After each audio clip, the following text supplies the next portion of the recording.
Ezekiel 48. The tribal allotments. Now these are the names of the tribes, from the northern end, along the road of Hatelon, to Lebo-Hamath as far as Hazarenon, at the northern border of Damascus, alongside Hamath, and extending from the eastern side to the sea, will be Dan one portion.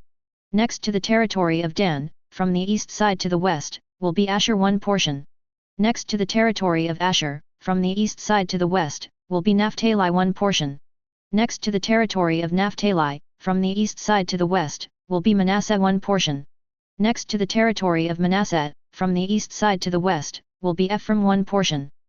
Next to the territory of Ephraim, from the east side to the west, will be Reuben one portion. Next to the territory of Reuben, from the east side to the west, will be Judah one portion.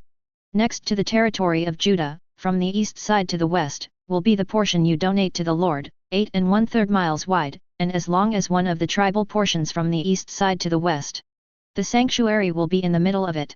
The special portion you donate to the Lord will be 8 1/3 miles long and 3 1/3 miles wide. This holy donation will be set apart for the priests alone. It will be 8 1/3 miles long on the northern side, 3 1/3 miles wide on the western side, 3 1/3 miles wide on the eastern side, and 8 1/3 miles long on the southern side. The Lord's sanctuary will be in the middle of it.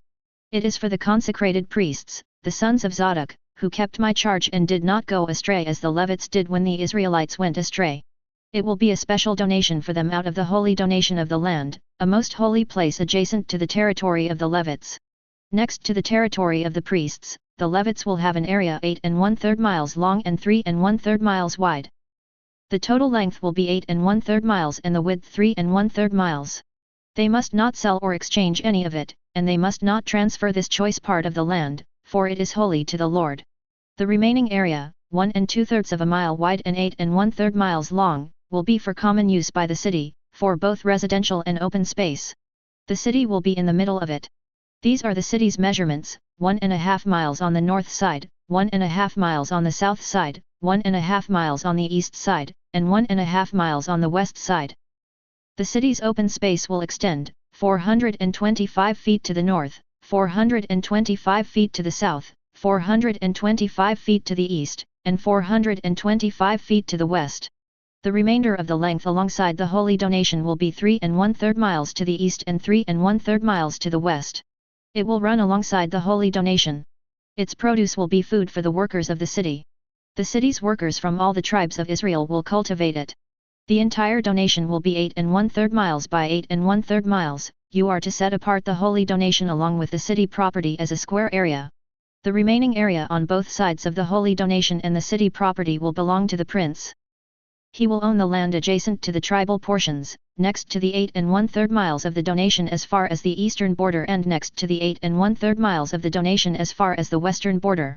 The holy donation and the sanctuary of the temple will be in the middle of it. Except for the Levitical property and the city property in the middle of the area belonging to the prince, the area between the territory of Judah and that of Benjamin will belong to the prince. As for the rest of the tribes, from the east side to the west, will be Benjamin one portion. Next to the territory of Benjamin, from the east side to the west, will be Simeon one portion. Next to the territory of Simeon, from the east side to the west, will be Issachar one portion. Next to the territory of Issachar, from the east side to the west, will be Zebulun one portion. Next to the territory of Zebulun, from the east side to the west, will be Gad one portion. Next to the territory of Gad toward the south side, the border will run from Tamar to the waters of Meribah Kadesh, to the brook of Egypt, and out to the Mediterranean Sea. This is the land you are to allot as an inheritance to Israel's tribes, and these will be their portions. This is the declaration of the Lord God. The new city. These are the exits of the city, on the north side, which measures 1.5 miles. There will be 3 gates facing north, the gates of the city being named for the tribes of Israel: 1, the gate of Reuben; 1, the gate of Judah; and 1, the gate of Levi. On the east side, which is 1.5 miles, there will be 3 gates: 1, the gate of Joseph; 1, the gate of Benjamin; and 1, the gate of Dan. On the south side, which measures 1.5 miles, there will be 3 gates: 1, the gate of Simeon; 1, the gate of Issachar; and 1, the gate of Zebulun. On the west side, which is 1.5 miles, there will be 3 gates: 1, the gate of Gad; 1, the gate of Asher; and 1, the gate of Naphtali. The perimeter of the city will be 6 miles, and the name of the city from that day on will be, Yahweh is there.